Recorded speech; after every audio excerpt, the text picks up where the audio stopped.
Hello everyone and welcome to another video with me, 320 Sim Pilot. Today we're taking a look at another update to the Fenix Simulations A320 from Microsoft Flight Simulator. This is version 1.0.5. There's been a few changes, some quite important ones. I know there were a few things in the last couple of updates that had changed a few things and maybe improved some areas, but perhaps made some areas a little bit worse or less reliable. So this update looks at fixing some of those. As ever, thank you to the Fenix team for their hard work on this. I was not involved in this update either, I'm afraid. I've been too busy to be helpful with this, but I was on the Alpha and Beta team for the Fenix Simulations A320 back before it launched. But today we're looking at, like I say, at 1.0.5. Big things that needed to be fixed from previous updates were the flare. Although the flare had improved from the original version, I actually quite liked the original version. They updated it slightly and it's improved in some ways. However, it was prone to going wrong if you didn't get everything just right, and if it didn't go perfectly, then it could unravel quite spectacularly with some sort of big nose downs and things like that. The aircraft also didn't settle onto the runway quite like you would expect anymore. So that's all been adjusted. We've also got an improvement to the flap 3, and those of you who've flown the version 1.0.4 will know that when you put out flap 3, the nose would pitch down aggressively, not something the real aircraft does. So the change from flap 2 to flap 3 is quite small. So that's now been fixed, which is great news. We've also got some improvement to the visuals, the lights, and some of the sounds as well, but we won't go into all of that today. So what we will be looking at is those flap changes, the landings, the Autolands, and the crosswind behaviour as well. Something since the launch of the Fenix has been looking at how the crosswinds could be improved, and it's great to see that there's still efforts being made there. So we're going to see how it handles. If you remember, the original version of the Fenix struggled in crosswinds because as you tried to use rudder to correct drift, once the main wheels touch down, you would lose the authority on the rudder. That's been improved, and they've reduced the amount of friction on the nose gear, which is going to hopefully mean a more reliable experience in a crosswind. So we'll look at all of that today. I am a real-world Airbus pilot, but none of this is for any real-world use. It's just to give you some extra context on your home simulations. We'll be landing into Edinburgh, runway 24 for this video, and yeah, let's get started. So a slight change of plan. We're going to start off with a Crosswind Takeoff. This is a big thing for the Fenix. We've seen difficulty with handling crosswinds before, especially when the nose gear comes off the ground. It would lose rudder authority, which made crosswind takeoffs and landings particularly challenging. In small crosswinds you were okay, but any large ones you weren't. We really need that rudder authority to be available to us at all times. Something to note with the Airbus is as you accelerate down the runway, the nose wheel steering stops having an impact. It actually switches off above a certain speed. So when you're going very fast, i.e. landing, or just as you rotate to take off, all of your rudder inputs are just controlling the rudder at the back of the aircraft. And this is what gives us all of our lateral control on the ground. Using the ailerons won't work on the Airbus. It's not really recommended unless you absolutely need to keep the wings level. That's not true of all airliners, by the way. Some airliners you do need to put into-wind aileron, but on the A320, not particularly required. In fact, it's slightly recommended against if you can avoid it, unless you absolutely need it, because it can actually put weight on the wrong wheel and drag that side backwards and make the crosswind effect worse. So very interesting design of the Airbus that that's the case. But regardless, what we're going to talk about is the rudder authority. So, like I say, we need that rudder to be effective with the nose gear up or down. The technique for taking off in a crosswind, I have got videos on this, but I'll just run through it briefly here. We have to stabilise the engines carefully to start off with. So as we set thrust, we're going to set the thrust up and let the engine stabilise. Then we're going to release the brakes and slowly accelerate the engines up to take off thrust. Now this does vary slightly between Neos and Leaps and CFMs and all of this stuff, but ultimately it's got the same intention, which is we want the engines to have a sensible amount of airflow through them so they don't stall or spool up separately. The last thing you want in the crosswind is for one engine to accelerate before the other, and that's very possible because of course we have the wind coming from the right. It's coming from over here now towards the aircraft. So this engine's getting lots of air blown into it. This engine's getting slightly blanked out by the fuselage, so it's going to have a slightly less air being pumped into it. The risk would be that one could accelerate before the other, and that would increase the lateral control difficulties. So we're going to take off as normal after that point, using the rudder to keep the aircraft straight. When we rotate the aircraft at rotate, we're going to raise the nose off the runway. As soon as we raise the nose, we can start to release that rudder. We'll have been holding rudder the whole way down the runway. So we're going to release the rudder once the nose gear is up, and the aircraft will what's called weathercock into wind. So the wind's coming from the right, so I'm going to expect the nose to move over to the right-hand side as the aircraft points into wind. And that way, as we get into the air, the wings should stay roughly level, and we may need to do a little bit of correction to keep them level, and the nose will point into wind, and we'll track along the runway centre line. So that's what should happen. What was happening before is if we didn't have enough rudder authority to get that to work really, and even more such an issue on landing. Right, let's go. So there's the windsock over there. Like I say, it's 300 degrees at, I think it's 20 knots. Let me just prove that to you. So we got our average wind on the ground, 307 meters a second for some unknown reason. That's the units we've got here. I have not worked out how to change it. I'm sure it's easy somewhere. I'm sure I've seen it before. But anyway, so yeah, that's going to be, it's only 6, 12, 18. So that's 18. So let's bump it up a bit. 7, so times it by 3, about 21 knots, gusting it a bit higher than that, all from 300. Okay, so let's release the parking brake. So, starting the clock, 50% on the M1s. And like I say, wind from the right, so very important. Full side stick now for a crosswind takeoff, although actually average wind is probably sitting below 20 knots. So, okay, we'll do half side stick. 50%, release the brakes. Man, Flex 68 SRS runway. And away we go. So, I'm expecting the nose to go to the right, which it is, the aircraft's weathercocking. So, putting in left rudder, and you can see there, nice and gentle on the rudder, it works just fine. I'm just holding a bit of left rudder now, and it's not twitching around. It's actually become really, really very nice, the lateral control on the runway of the Fenix. One of the best now in the sim, I would say. That's really lovely. Just like you'd expect the real aircraft. V1, and then rotates, and I'm raising the nose, and then I'm releasing that rudder. The aircraft weathercocks, and up we go. Now, we went a bit right of the centre line there, which is my fault, but away we go. Positive climb, gear up. That was very stable, very predictable, and unusually for Microsoft Flight Simulator, not very twitchy. I am really, really impressed with that lateral control. So the real test is going to come on the landing then, but I like what we saw there. So what we're going to do is we're just going to climb up and level off shortly here, and then we're going to head back round and try out the new lights and the new handling of the aircraft, especially that flap 3 setting. Particularly interested in that. Let's put in an autopilot. We'll go up to 2,000 feet. Actually, I better do 3. There are some hills around Edinburgh. We are significantly below MSA here. So let's go open climb, autopilot 1. Let's put it into heading, and round we go. Flaps to 0. Let's pull the speed when it gets about 210, and we'll head round to 060, sort of downwind. Now, something else they've changed is the flight deck has been lightened a bit, so I usually put the dome light on when I'm simming, and I often, if you watch my streams, you'll see I always put all the lights on just to make it easier for you guys to see. I think it's definitely lighter now in here, so you can see in general this is without the dome light on, and yeah, it's pretty light. Even with the sun sort of shining in, this would be quite a challenging situation. Let me just raise the sun a bit just to show you more representative. There you go. And that's the sun shining in it, and you can still see inside the flight deck, and that's really nice. That's more representative. It's a common problem in flight simulators. Well, it was certainly a problem in X Plane, but yeah, it has been an issue in this sim as well, that the flight decks are just coming out a little bit too unrealistically dark. It's something to do with, I don't know, I assume it's to do with the lighting engine, but what's worth noting is in the real aircraft, of course, you're sitting here with just panoramic windows all around, so even if it's particularly grey and gloomy, you'll generally have a very large amount of light in the flight deck. I personally wear my sunglasses almost all the time, even in clouds. You know, it doesn't have to be a sunny day. In fact, in particular in clouds, you'll need them. But it's just super bright on flight deck. So yeah, I think this is a much better representation. You should be able to see everything in daylight without needing to turn on all the lights, certainly. Speaking of lights, let's check out the new volumetric lights, if we don't get GPWS warning while I'm messing around here. So I'm just going to set it to night, or let's put it dusk. Let's put it to overcast clouds. Let's put the lower clouds on top of us. There we go. Right, and looking outside, now you can see we have these new volumetric lights. All the lights are now volumetric. This is really nice. That you've got those landing lights pointing down, which is of course what they're supposed to be doing, and then you've got the beacon beaming up into the sky. Really nice effects. It's worth noting that, of course, lots of footage of airliners at night in clouds, you know, you get lots of flashing, and even when there's thunderstorms around, it's easy to think it's all lightning, but a lot of it will be the strobe lights, which are very bright.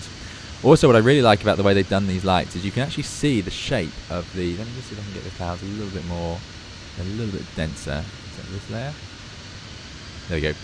So what you can see is that the red and the green lights are actually casting at an angle. So they are set so that they don't shine backwards in the real aircraft. So they go forwards and they go back round. at a rate of 100 and an angle of 110 degrees, and you can actually see that, which is really cool. And that's because from the back you don't want to see the nav lights, you need to see the tail lights, although it's sort of still a nav light, but you need to see the white tail light, so you know you're looking at the back of an aircraft, not the front. Whereas from the front you want to see the red and the green. So they've absolutely got that spot on, which I really like, and I like seeing the volumetric details. Just for our own amusement, let's put the gear down while we're here and put on those nose lights. Take a look at those.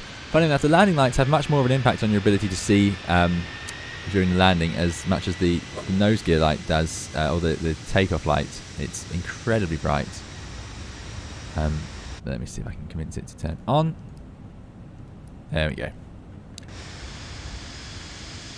Yeah, beaming at the front. So this is a really nice part of this simulator. Look at that. Often, you know, landing in low vis and so on, this is what aircraft look like. They are spaceships, as it were, coming out of the sky with lights all over them. Excellent, excellent. Right, so coming down the approach now, I'm just going to lower the landing gear. We're a little bit fast. Speed brake's coming in. And what we are going to look at is the flaps 2 to 3. Now, when you're at flaps 0 to 1 in the Airbus, it just puts out slats when you're in flight, so it doesn't change the pitch much. When you go from 1 to 2, we are now at 2, you get the flaps at the trailing edge come out, and you get drag off the wing. And this slows down the aircraft, creates a ballooning effect. The aircraft pitches the nose down slightly to account for it, but you still balloon slightly. Totally normal. If we go from 2 to 3, the flaps are already out, and they actually make a very small angular change to go from 2 to 3. And what we found in the previous version was the aircraft would aggressively lower the nose on us, which is just unrealistic. Here is that old version. So as we select flap 3 on the glide slope, you can see that the nose lowers. Actually, off the flight directors, it increases the vertical speed too high, and it actually comes off the glide slope as well. So yeah, not ideal. A bit of a strange bug. They've also improved the localizer and glide slope tracking, which may also help with this. Let's go from 2 to 3 now then, back at F speed. This is a sensible place to do it. And all we should see is a gentle nose. There we go. Perfect. It just slightly lowers the nose as you get a bit more lift. But as you can see, you can hardly see the difference. Let me just raise it again. Doesn't matter if we're unstable on this approach. I'm just demonstrating it. There's 2. There's 3. Bit of a nose down. And the bigger one is full. I'm just going to go to full now. And look at that. It's a large flap change. And that does drive the nose down. So yeah, that is all feeling very nice, very as expected. So a big improvement. Yeah, it was basically a little bug that, but it's nice to see it sorted. Get the lights on for the landing. Next, Crosswind Landing. So again, I have a video on Crosswind Landings. I'm just going to pause the flight here for a second. So you can see the runway's off out the slightly left side of the window. We're pointing over here somewhere, and there's our drift, about 10 degrees of drift at the moment coming in towards the runway. Now, they've changed a few things in this update. The flare has changed. Like I say, the original flare of the Fenix I thought was very good. Then they updated it, which improved perhaps in some ways the flare, but unfortunately meant that in certain situations, and there were a few too many situations I suppose where it could happen, it would unravel, it would misbehave. So although if you got everything perfect, it was still good, it was prone to misbehaving, and also the aircraft didn't settle onto the runway as we would like. They've improved the settling onto the runway effect. They've also improved the issue where if you didn't settle on the runway and got back into the air, the nose would then be driven down. They in the patch notes talk about this. So that's been got rid of, which is great news, because that was very frustrating. You could do a slight bounce, and a slight bounce in the Airbus, you know, a couple of feet back in the air, is totally acceptable as long as you're still in the touchdown zone. But you wouldn't expect the nose to drive down on you. You have to actually just hold it where it is. Very important that you do that. So anyway, that's been improved. It's hard to show that in the videos because, of course, that depends how my landing goes as to what it will look like for you all. So you can't really see my inputs on that. So I'm going to show you a crosswind landing instead. Now, this was a problem before where, like I say, the rudder lacked authority with the nose in the air. So hopefully that's been improved. And what I mean by that is I'm going to flare the aircraft at 30 feet. I'm going to reduce the thrust to idle, and I'm going to remove the drift after I've started the flare, just before touchdown. So to remove the drift, I'm going to need to use my left rudder. I'm going to use the left rudder pedal to squeeze the nose round to point down the runway just as we touch down. That's the idea. What then should happen is, once we touch down, I'm going to hold that left rudder, probably a similar amount to what I used to get the nose pointing down, because although you've touched down, you're still flying. The airplane's still got air moving over the control surfaces. We're doing 140 knots, and that nose wheel steering won't even be working, you know, at that point. The nose will just be straight. So, sorry, the nose gear will just be straight. So we're going to need to hold the left rudder, and then as we decelerate, we'll gradually be able to, or we might need to increase it a bit. You know, we're just going to look out the window and point it down the end. What was happening before was as the main gear touched down, you would lose all that rudder authority and the nose would swing back into wind, and then you'd be dragged off the side of the runway. And that's obviously not ideal, not representative of the aircraft. So let's get going. So I'm going to release the simulator. I will talk as well about some joystick settings they've changed. Let me just disconnect the autopilot. So far, it's a very nice handling machine. I do still like it. That's me rocking the wings a bit just to get a feel for the flight controls. They've tweaked the flight model, especially at flat full a bit here. So we've got 30 knots of wind at the moment, so you can see ground speed mini has been adjusted slightly, but there we go, we've got a bit of ground speed mini. I do have a video, if you search on YouTube 320 sim pilot ground speed mini, I've got a video on that. Oof, there's some strong winds. That's a little bit extreme. Let's get ourselves something sensible. Minimum. That's Flight Simulator's mechanical turbulence. Flight Simulator's got very good, or very aggressive mechanical turbulence, which is the turbulence from air over the ground. So remember, key things here is we're just trying to see if we can keep the airplane straight on the runway by using the rudder, and especially pay attention once the main gear touches down. Does the aircraft settle properly? Does it maintain lateral control? So 2 whites to reds. Flare at the normal point, otherwise you run out of time. Flight slow. Not a problem here.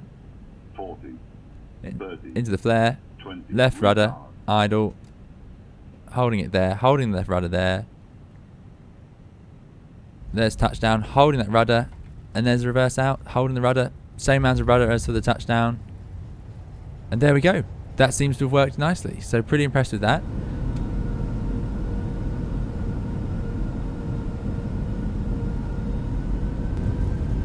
Something I like about this update as well, you'll see since the new spoilers were put in, they come up individually, which you'll see here, and also you'll notice the ground spoilers initially deploy in a half position and then touch down and they deploy fully. So that helps it settle down onto the runway. Really like that.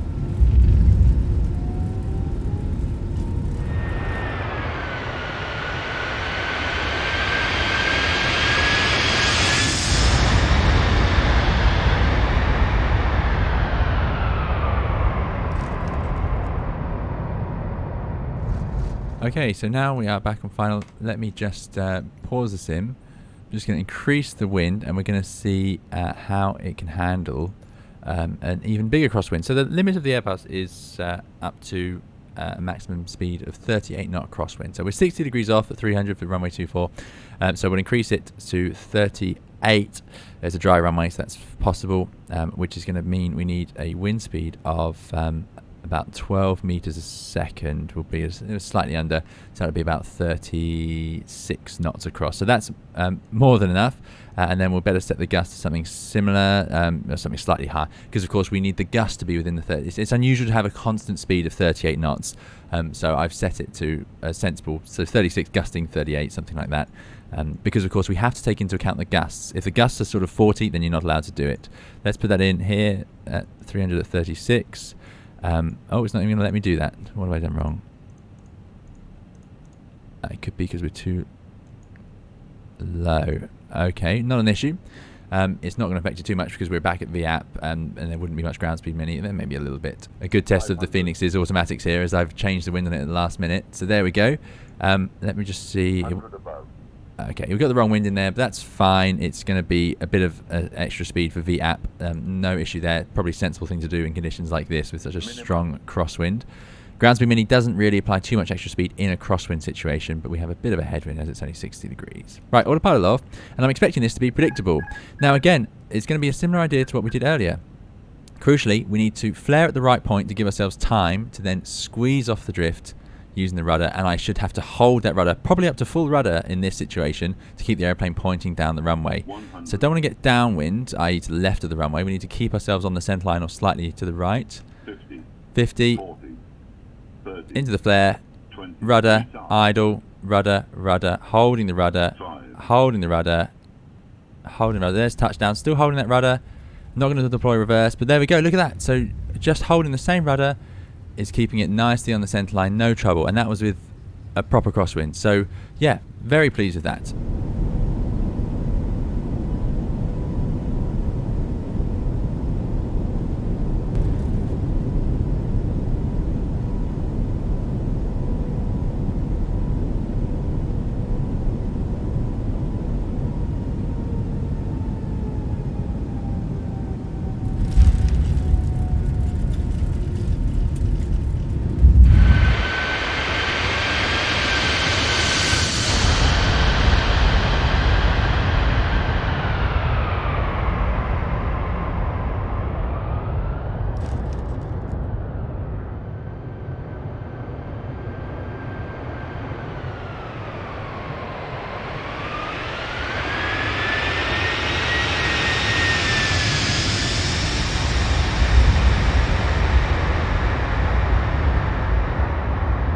So there we go. In general, good news about the crosswind handling. Now I can see that Microsoft Flight Simulator is reducing that wind as we get over the runway. It was dropping down to sort of 20 odd knots in that last one. Again, no issue. The point is the rudder behaving predictably in the wind conditions that we had, and we had a good crosswind there, even more than the first one, and it's still entirely predictable. And I didn't use full rudder on that one because the wind had not actually reached the number I thought I'd set. Microsoft seems to reduce it in the last few feet before the ground, but there we go. Either way, that rudder is now predictable. The main gear touching down does not ruin your lateral control. Really great to see. This is so important for people trying to land in crosswinds, and in both of those, in relatively lumpy conditions, the aircraft settles onto the runway. The ground spoilers do their job. The airplane sinks down, doesn't sort of get skittish and try and go back up in the air too easily. It's still possible, but not as easily, which is great news. They've also tweaked the Autoland, so we're just going to try it out with a bit of a crosswind, just see how it handles this. Landing in a crosswind with the Autoland is acceptable. In this model of Airbus, a crosswind limit of 20 knots would be what applies. I do have an Autoland video for that if you'd like to search it on my channel. Yeah, 20 knot crosswind. We'll do about 15 knots, which will be a bit less by the time we're on the ground, judging by Microsoft Flight Simulator's habits.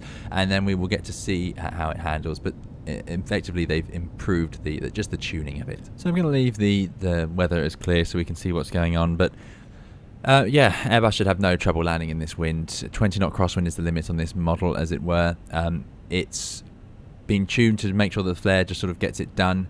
The real Airbus has amazing Autoland programming. It's really remarkable. Very rare to see it struggle, and certainly incredibly rare to see it fail. I've actually seen the Airbus, whilst auto landing, get into the flare, and then a gust came, and so it was floating down the runway, and it knew this, and you could actually see the flight directors adjust as it put the nose down a half a degree to try and settle the aircraft onto the runway. It's almost like it's thinking. It's a very surreal experience watching an Airbus do its thing in strong winds. Landing in Autoland. Landing in a crosswind while auto landing is unusual. It tends to happen in places with extreme weather, like somewhere like Iceland, where you can be foggy or low visibility whilst also having strong winds. Generally in the UK and a lot of Europe, if you have fog, then you've probably got stable conditions, which has led to the fog in the first place. Whereas in Iceland and places, you could have the fog blowing in off the sea. So I have seen it land in a crosswind. It's remarkable. Again, you see it thinking almost. It feels like it. But what it's going to do is enter the flare as normal, and then it's going to remove the drift after it enters the flare, and then it's going to, remember, at 10 feet rad out, it will tell us to idle the thrust levers, although it will do it itself. So in a second, we should see it change to land mode on the top of the PFD, so we know it's going to work. I will put in some auto brakes, actually, to give it a fighting chance. There we go. Let's do medium, yeah. So there's land mode. So I'm not going to do anything except monitor it and make sure when it tells me retard, then I'm going to retard the thrust levers to idle. It would have already done it, by the way. It does it earlier than the 10 feet rad out. It's just a command in this case. Normally it's just a reminder.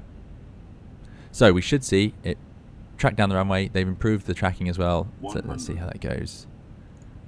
Flare by 30 feet rad out. So there's 50, 40, 30. There's the flare. 20, 10, retard. Idle. There's touchdown. It didn't remove the drift as much as I'd hoped, but there we go. It has managed. I put the reverses out, help it out. There we go. We are rolling out, and it's doing a great job tracking the centre line. So there we go. So beautiful flare, a reasonable touchdown, but yeah, I would expect it to have removed the drift slightly more in flight, perhaps, but still minor grievances for what is a very capable Autoland system, because again, it's kept us on the centre line in a crosswind, which is safe. That's where we need it to be, because of course normally your view out the window may be significantly worse than this. You could be sitting in something a bit more like that. And worse, frankly. Yeah, you could see down to sort of here in certain situations. So there we go. So that's all for today's video. Thank you very much for watching. I hope it's been interesting for you. Like I say, we've seen the difference in the crosswinds and some of the nice new updates, but yeah, particularly pleased to see these handling updates come to the Fenix A320, getting some of the rough edges smoothed out that have come in from some of the last updates. So really great to see it ever evolving. There'll be plenty more videos and guides coming to the channel, so do please subscribe if you'd like to see more of those, as well as lots of live streams in the Airbus and other airliners. So we'll see you again in another video or live stream. Thank you for watching. Bye bye.